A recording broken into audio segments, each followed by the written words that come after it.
Hello. Hello, ಹೇಳಿ ತಾಯಿ. ನಮಸ್ಕಾರ ಗುರುಜಿ. ನಮಸ್ಕಾರಮ್ಮ, ಹೇಳಮ್ಮ. ಅದೇ ಗುರುಜಿ, ಮಗನ್ಗೆ ಸರಿಯಾಗಿ ವಿದ್ಯಾಭ್ಯಾಸ ಆಗ್ಲಿಲ್ಲ. ಓದಿಸ್ತೀವಿ ಅಂದ್ರೆ ಅವ್ನು ಓದಕ್ಕೆ ಇದ್ ಮಾಡ್ಲಿಲ್ಲ. ಅವನಿಗೆ ಈಗ 22 ವರ್ಷ.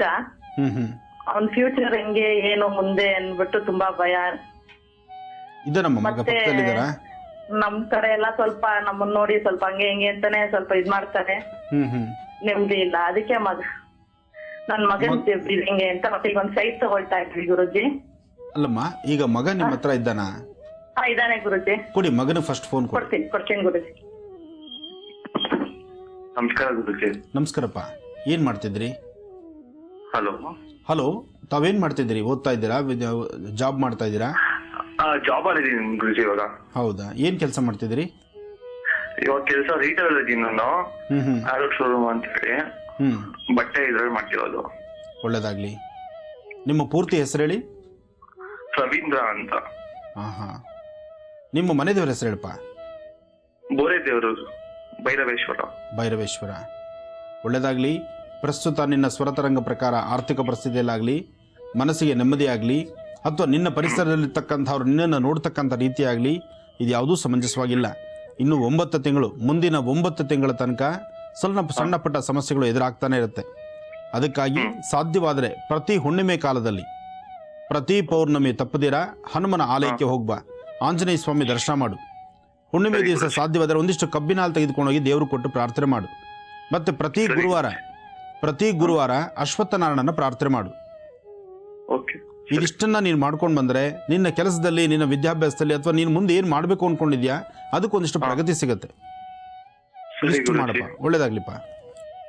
ಧನಲಕ್ಷ್ಮಿ ಅವ್ರು ಕರೆ ಮಾಡಿದ್ರು ಬೆಂಗಳೂರಿನ ಮೂಡಲ್ಪಾಳ್ಯದಿಂದ. ಅವರಿಗೆ ಕರೆ ಮಾಡಿದ್ದಕ್ಕಾಗಿ ಧನ್ಯವಾದಗಳನ್ನ ತಿಳಿಸ್ತಾ ಈಗ ಮತ್ತೊಂದು ಕರೆಯನ್ನ ಸ್ವೀಕರಿಸೋಣ. ಹಲೋ.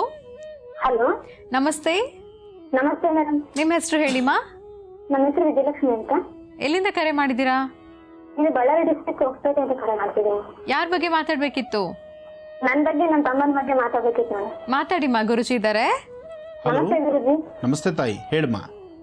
ಅಲ್ಲ ಗುರುಜಿ, ನನ್ನ ಮದ್ವೆ ಬಗ್ಗೆ ಕೇಳ್ಬೇಕಿತ್ತು ಗುರುಜಿ. ಹೇಳಮ್ಮ. ಆಮೇಲೆ ನನ್ನ ಮದ್ವೆಗೆ ಗಂಡ್ಗಳು ಬಂದು ಹೋಗ್ತಿದ್ರು ಗುರು, ಸೆಟ್ ಆಗ್ತಿಲ್ಲ, ಮತ್ತೆ ಜಾಬ್ ಇಲ್ಲ.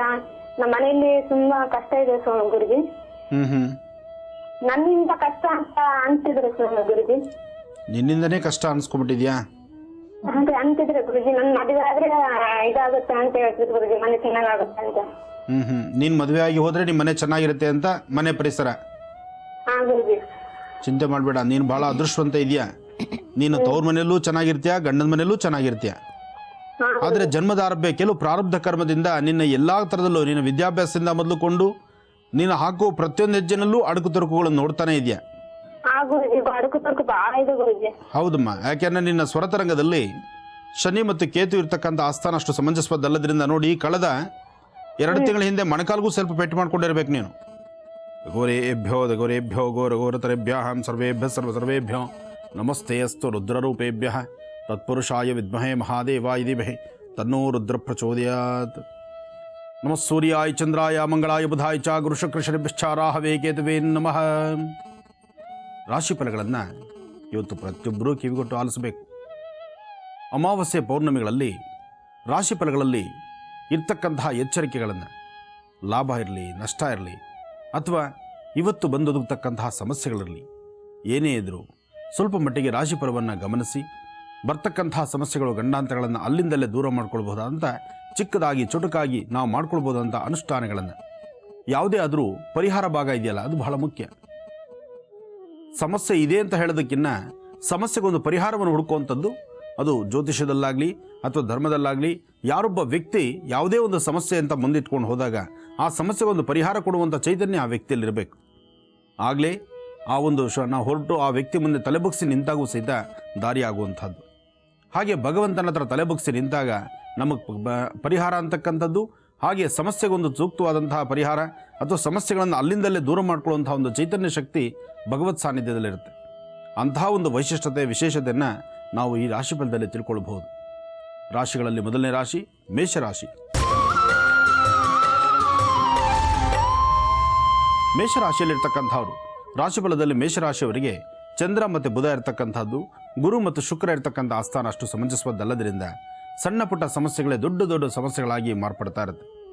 ಇವತ್ತು ತಲೆಭಾರ, ತಲೆನೋವು, ಮೈಕೈ ನೋವು ಅಥವಾ ನೆಮ್ಮದಿದ್ದಂತಹ ಬದುಕು, ಸಣ್ಣ ಪುಟ್ಟ ವಿಚಾರಕ್ಕೂ ಮನೆಯಲ್ಲಿ ಕಾಫಿಯಿಂದ ಮೊದಲುಕೊಂಡು ಒಂದು ಲೋಟ ನೀರಿನವರೆಗೂ ಎಲ್ಲ ಕಡೆ ಸಮಸ್ಯೆಗಳು.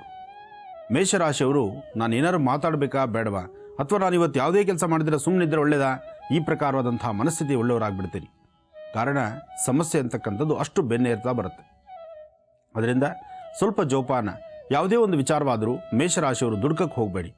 ದುಡುಕಿ ತೀರ್ಮಾನ ತಂದುಕೊಂಡು ಕಣ್ಣೀರು ಹಾಕೋದು ಬೇಡ. ಸಮಾಧಾನದಿಂದಿರಿ. ಅಥವಾ ಅಷ್ಟಕ್ಕೂ ಸಾಧ್ಯವಾದರೆ ಇವತ್ತು ಮಾಡುವ ಕಾಯಕವನ್ನು ಒಂದು ದಿವಸದ ಮಟ್ಟಿಗೆ ಮುಂದೂಡಿ. ಒಂದು ದಿವಸದ ಮಟ್ಟಿಗೆ ಮುಂದೂಡಿದ್ರೆ ಸಾಕು, ಇವತ್ತಿನ ಸಮಸ್ಯೆ ದಾರಿಯೇ ತಪ್ಪಡುತ್ತೆ. ಇನ್ನು ಬೆಳಗ್ಗೆ ಎದ್ದರೆ ಭಾದ್ರಪದ ಮಾಸ, ಎಲ್ಲವೂ ಶುಭವಾಗುತ್ತೆ. ಅದಕ್ಕೋಸ್ಕರ ಮೇಷರಾಶಿಯವರು ಹೆಣ್ಮಕ್ಳಾಗಲಿ ಗಂಡ್ಮಕ್ಳಾಗಲಿ ಸ್ವಲ್ಪ ಜೋಪಾನ. ಇನ್ನು ವೃಷಭ ರಾಶಿ. ವೃಷಭ ರಾಶಿಯಲ್ಲಿರ್ತಕ್ಕಂಥವ್ರು ರಾಶಿ ನಕ್ಷತ್ರಚಾರ ಪ್ರಕಾರ ಚಂದ್ರನ ಆಸ್ಥಾನ ಚೆನ್ನಾಗಿದೆ, ಗುರುವಿನ ಅನುಗ್ರಹ ನಿಮಗಿದೆ. ನಿಮ್ಮ ಇಷ್ಟಾರ್ಥವನ್ನು ಸಿದ್ಧಿಪಡಿಸ್ಕೊಳ್ತಕ್ಕಂಥದ್ದು ಇವತ್ತು ಒಳ್ಳೆಯ ಯೋಗ ಫಲದಲ್ಲಿದೆ.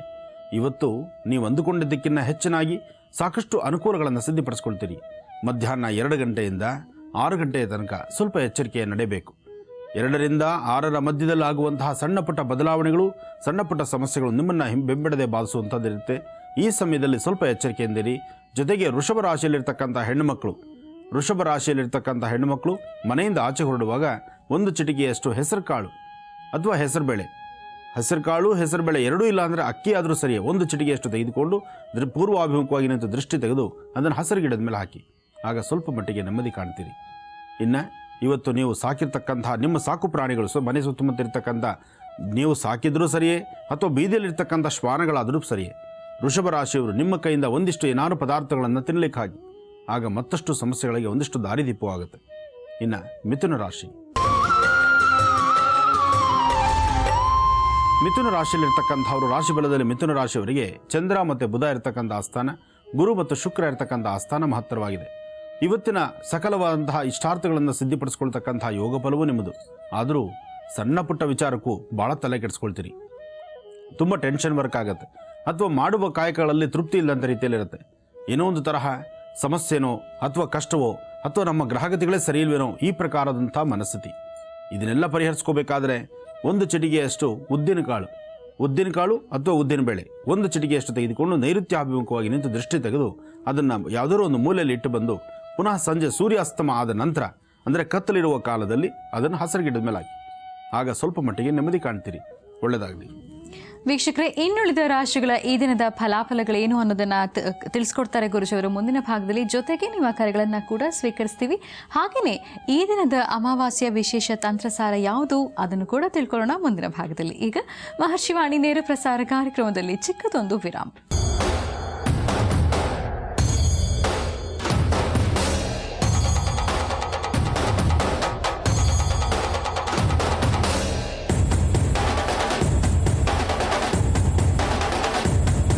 ವಿಷಯವನ್ನ ಎಲ್ಲರೂ ಗ್ರಹಿಸಿ ಸಂಜಾಕಾಲ ಮಾಡಬಹುದಾದಂಥ ಈ ಅನುಷ್ಠಾನ ನಮ್ಮ ನಿಮ್ಮೆಲ್ಲರ ಶ್ರೇಯಸ್ಸಿಗಾಗಿ, ಇರ್ತಕ್ಕಂಥ ಆರ್ಥಿಕ ಪರಿಸ್ಥಿತಿ ಅಭಿವೃದ್ಧಿಗಾಗಿ, ಮನೆಯಲ್ಲಿರ್ತಕ್ಕಂಥ ಅನಾರೋಗ್ಯ ಸಮಸ್ಯೆಯನ್ನು ದೂರ ಮಾಡಿಕೊಳ್ಳಿಕ್ಕಾಗಿ, ದಾಂಪತ್ಯ ಸುಖ ಸಂತೋಷ ನೆಮ್ಮದಿಗೋಸ್ಕರ ನಾವು ನೀವೆಲ್ಲರೂ ಸಹಿತ ಮಾಡಬಹುದಾದಂಥ ಈ ಒಂದು ಅನುಷ್ಠಾನವನ್ನು ಪ್ರತಿ ಪೌರ್ಣಮಿ ಕಾಲದಲ್ಲಿ ಅಥವಾ ಅಮಾವಾಸ್ಯೆ ಕಾಲದಲ್ಲಿ, ಗ್ರಹಣ ಕಾಲದಲ್ಲಿ ಅಥವಾ ಪರ್ವದಿನಗಳಲ್ಲಿ ಈ ಒಂದು ವಿಶೇಷವಾದಂಥ ಅನುಷ್ಠಾನವನ್ನು ಮಾಡೋದ್ರಿಂದ ಶೀಘ್ರವಾಗಿ ಕಾರ್ಯಸಿದ್ಧಿಯಾಗುತ್ತೆ.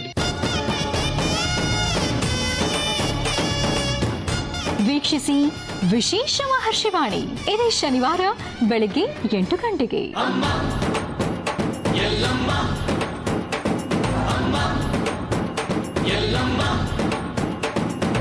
ಎಲ್ಲ ನಿನ್ನ ಮಾಯೆ ನಮ್ಮೆಲ್ಲರನ್ನು ಕಾಯೇ